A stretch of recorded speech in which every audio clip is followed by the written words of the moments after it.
Wangalubhubhane savela ezindlini ezingonelutho. Bafowethu, uMdumazi lo igoso likahashaza umfana wasemtubatuba le kwaShikshela ngila kumaskandi igenri yomculo engikuyona.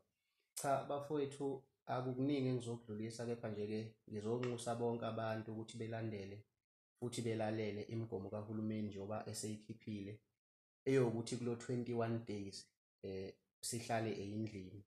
Nami bafowethu ngiyihlalele endlini njengoba nibona nje, akukho okungakanani engikwenzayo, ngiyihlalele nje endlini, ngiyifundele iy'ncwadi zami nje, iyona nto ebalulekile engiyenzayo.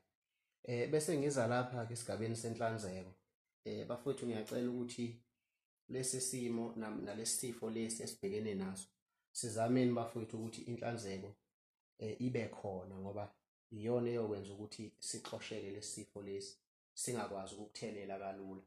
Ungalibali ukuthi yabona uma ngabe kuwukuthi uyapheka, la uphekela khona bafowethu indawo yakho ayibe clean nje, ibe sesimeni esifanele. Ungaphekeli endaweni engacishe mhlambe kube lula ukuthi kuhlala ama-germs. Bese ngiza la kunento-ke ebizwa ngokuthi i-garlic, into ekanje. Le nto lena iyasiza kakhulu bafowethu uma ngabe upheka ukudla uthi ukuyiphohloza nje kancane laphana ekudleni, ukwenzela ukuthi ungatheleleki kalula. Noma-ke sekuthiwa-ke mhlawumbe ungena e-bathroom ugeze mfowethu, ukugeza kuyokusiza kakhulu, kodwa nje indawo ogezela kuyona nayo uzame ukuthi uyigcina ihlanzekile, ihlanzeke nje impela.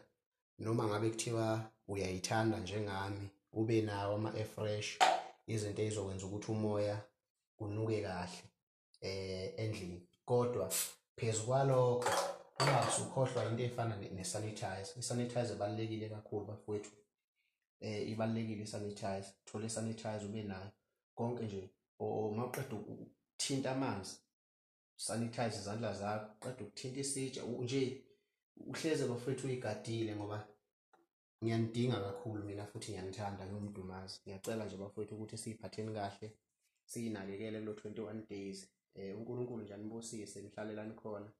Inkani ayisebenzi bafowethu, ngeke uze kusize ngalutho ukuthi sibe nenkani sithi hhayi thina uhulumeni udlala ngathi.